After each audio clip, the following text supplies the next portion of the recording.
Hey everyone, welcome to another video. Today we're going to talk about issue number 5 of Uncanny X-Men From the Ashes, written by Gail Simone and art by David Marquez. But before we dive into the story, I want to ask you a favor. If you enjoyed this video, please leave a like and a comment to help the channel grow. So with that said, this issue opened 6 months ago in Buffalo, New York, with Rogue talking to a therapist. And during their conversation, the therapist repeatedly asked Rogue to say a certain statement. But no matter how much the therapist tried to get through to Rogue, Rogue just kept saying she could not because it hurt. On the next page, we see a badly hurt Rogue lying defeated on the floor, and as she lies there, Rogue thinks to herself that she is not dead because it hurts so bad. That monster, Sarah Gaunt, took out 2 of them like they were nothing, for she broke them like the neck of a chicken. But no matter how she felt and how hurt she was, Rogue still managed to think to herself how she should get up because everyone was counting on her.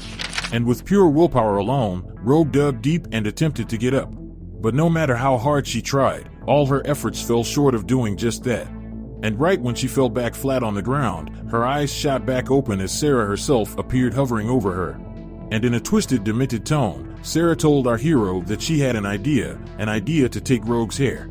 And she wasn't going to just cut it off, no. She wanted to take her hair and the skin underneath it as well. And the way Sarah wanted to do it was by cutting a straight flat line across her head, and just to be a little petty, Sarah compared the flat line to the boy in the hospital, the boy who passed away a few issues ago. Now as the blood started to drip down Rogue's face, our hero started to tell herself to get up, but with her willpower broken, Rogue came to the conclusion that this was the end. And once it was over to her, a strange but familiar voice called out to her, and like a breath of fresh air, the voice stated that it could help. So, with that going down, we then jumped over to the Haven House in Louisiana, with Gambit and the rest of the team preparing for battle. And during the lead up to said battle, on a side note, we find out 2 funny revelations. The first revelation was that Wolverine stated that he could smell 104 people, and at least 3 of them had the same STD, which is odd to me because now we know that Wolverine could smell STDs. And second, we learn that in this battle, Gambit took the owners of the House Daughters Pokemon cards and is planning on using those to fight. But anyway, getting back to the story, on the next page we see the team ready to do what they must as the hundreds of enemies start to encircle them. And before things got wild, Wolverine told the rest of his comrades to stay far away from him once the battle started, because Logan was planning on going crazy on everyone. So with the last warnings given, and no words left to say, Jubilee thought to herself how she never wanted this, for she started off as a mall rat and ended up becoming a soldier. Now all Jubilee really wanted to do was dance, sing, be with her friends, and make rainbows in the sky. But if she wanted those things for herself and others like her, then she would have to fight for it. Because in her eyes, it was worth it, and she would follow her friends into hell if necessary to achieve it. So as the X-Men rushed out to do battle, we transitioned over to Rogue in a white space talking to the child from issue number 1 of this comic book run. And almost instantly Rogue knew what this was all about, for Rogue had come to the conclusion that she must have passed away and he was there to guide her to the afterlife. To which the kid responded by saying she was right, because she would be dead if she chose not to listen to him. Now with that small window opened for hope, we then transitioned back over to the battle going down. And during this all-out war, Wolverine just slashed his way through his enemies, as Jubilee thought to herself that it was no secret that she loved Wolverine, because he saved her life dozens of times. And for anyone who tried to hurt him, she would have no problems making them see rainbows. Which was exactly what she did as she blasted those behind Logan. Following that, Nightcrawler told the kids that they should take off, the moment they saw one of the mainline X-Men fall. So with Kurt's orders given, Nightcrawler teleported away, and went in straight for a kick on one of Sarah's followers. Now this allowed Ransom the opportunity to ask the rest of his team if they were down to fight or not, to which they were completely in and manifested their abilities and dived right in. And on the next page, we see Sarah mentally communicate with Fawn and told her to take the one on the horse out herself. And like a loyal soldier, Fawn went on the attack. So with that going down, Ransom calls for the cultists to attack him, just so he could drive them with equal to more force. So as the battle between the cultists and X-Men escalates, we transition back over to Rogue and Harvey. And during this interaction, Rogue told Harvey that Nightcrawler told her that he was really low on the power scale. To which Harvey agreed and said he sorta lied about that a little bit. For his body was trapped in a hospital slowly eating away at itself, but his mind could see so far ahead. And for a brief moment, Harvey showed a peek of the future with several cool potential events. But anyway, the boy stated that he saw Sarah coming for mutants without protection. So to save them, the boy called them to travel to the door that he knew the X-Men would be at. And then Harvey went on to say he had to protect the kids, because that is what the X-Men would have done. So the reason why he touched her hand was to make sure she was able to absorb his power. So with that explained, Rogue then put two and two together and realized that his ability was why she knew Wolverine was in trouble. Following that, Rogue couldn't help but to ask why didn't he tell them what was going on back when he was alive.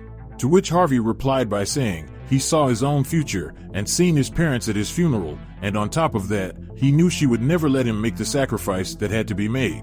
Now while this was going on, outside of Rogue's mind, Sarah realized that something was up and someone had to be in there with her. With suspicion within Sarah rising, we then jump back over to the battle as Nightcrawler teleports through the enemy's ranks and completely obliterates them. And as for Death Dream and Jitter, Jubilee points out how they seem to automatically have each other's backs, which is a quality they would need if they wanted any chance of winning. But right when things started to look good, something happened that shook her resolve, and that was when Fawn broke through Calico's defenses and sent her falling to the ground. Now with their first fighter down, Jubilee tries her hardest but was unable to reach her in time. But just because Jubilee wasn't fast enough didn't mean no one was freed up to help Calico out of this situation. For Wolverine slashed his way onto the scene and completely cut down everyone before him. And as for Fawn, Jubilee was able to catch up with her and put in some work herself. And while she did that, Jubilee states that they are barely holding their own, and half of those robed freaks weren't even down the hill yet. So with the numbers stacked against them, Jubilee was forced to face the hard truth that they were losing. As Gambit and Jubilee fought back-to-back, Jubilee pointed out the obvious, which led to Gambit putting his trust in the Eye of Power at his disposal and asking for its help.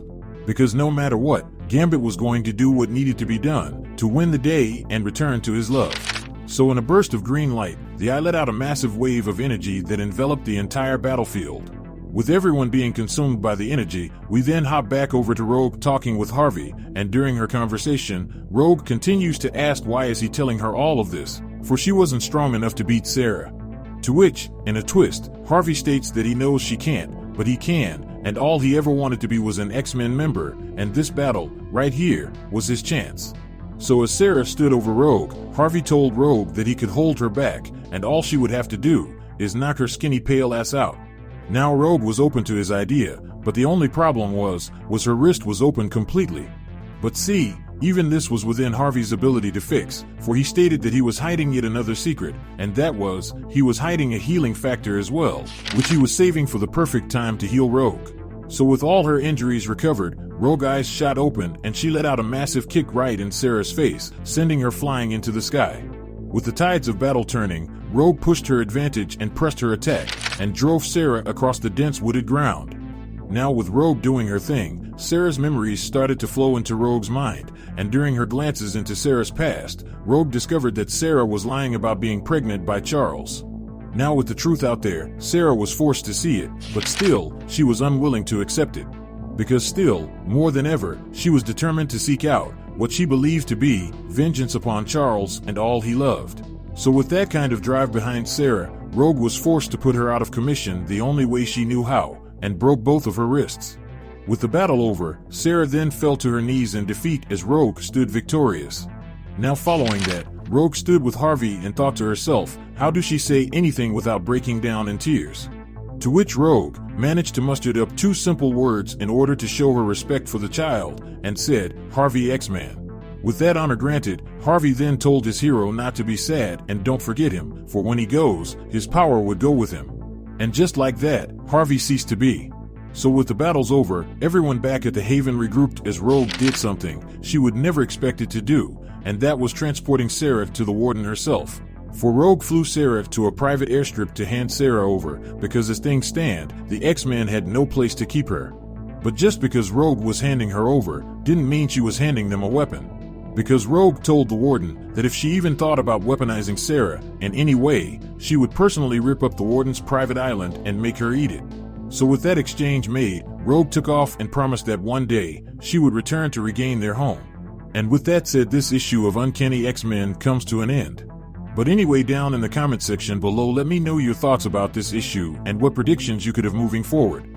So with that established, I hope you enjoyed this video, and please don't forget to leave a like and a comment if you want to see more videos like this. Thank you for watching, and I'll see you in the next video.